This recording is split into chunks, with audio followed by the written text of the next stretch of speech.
সহ্য করতে পারি না, আমার গরমের লেগে অনেক গরম। জান না, আমার খালি গামের উপরে গাম, কাস্টমার নেই, কিছু নাই, খারাই দিছি। গরমের লেগে কতদিন পরপর উঠি, লেবু পানি খাই দূরে দূরে দিয়া, কতদিন পরপর মসজিদে দিয়ে ঘুমাই। আবু একটু শরীরটা ঠান্ডা হলে আবু দৌড়ে আই। চলমান তাপপ্রবাহে সবচেয়ে বেশি কষ্টে আছেন শ্রমজীবী মানুষ। দিনভর আগুনমুখর রোদে রাস্তার পাশে দাঁড়িয়ে থেকে ব্যবসা চালাতে হচ্ছে রাজধানীর হকারদের। যদিও অস্থায়ী এসব দোকানে বিকেলের আগে কোনো ক্রেতাই আসছে না। ফয়সাল রয়েলের প্রতিবেদন।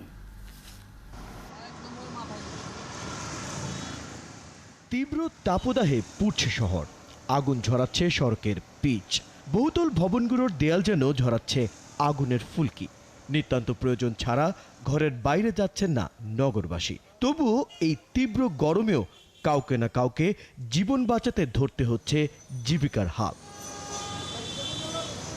যেমন 70 হকার মিলন কাজী, স্ত্রী আর 2 মেয়ের সংসারে তিনি একমাত্র উপার্জনক্ষম মানুষ।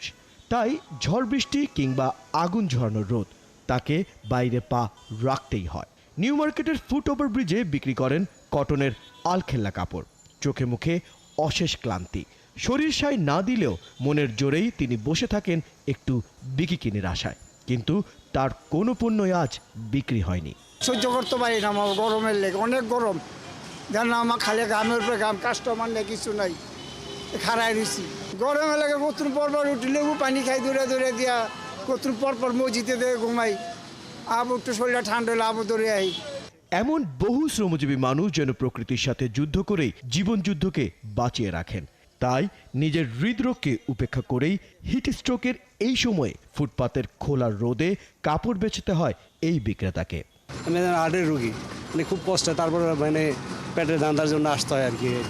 এই গরমে খোলা আকাশের নিচে ক্রেতারা দাঁড়াতে চান না, তাই বিক্রির পাশাপাশি ক্রেতার মাথায় ছাতা ধরতে হয় ফুটপাতের বিক্রেতাদের। ভাঙ্গ বেচে কিনেও কত কষ্ট হইতেছে, আবার কোনো কাস্টমার মালে দেয় না। পেটাতে আসতে হবে, ফ্যামিলির এই আমাদের দিকে তাকায় রয়েছে, ফ্যামিলিতে বাপ মা আছে, সবাই তো আছে। গরম লাগলে সাওয়াই দিয়ে খারাই, আবার রোদ্দুর কমলা আবার দোকানে বসি। তীব্র তাপদাহে ফুটপাতের দোকানিদের ক্রেতা কমে গেছে, কমেছে তাদের আয়ও। এত প্রতিকূলতার মধ্যেও মনের জোরেই টিকে থাকতে হয় এই শহরের লাখো শ্রমজীবী মানুষকে। ফয়সাল রয়েল, 71, ঢাকা।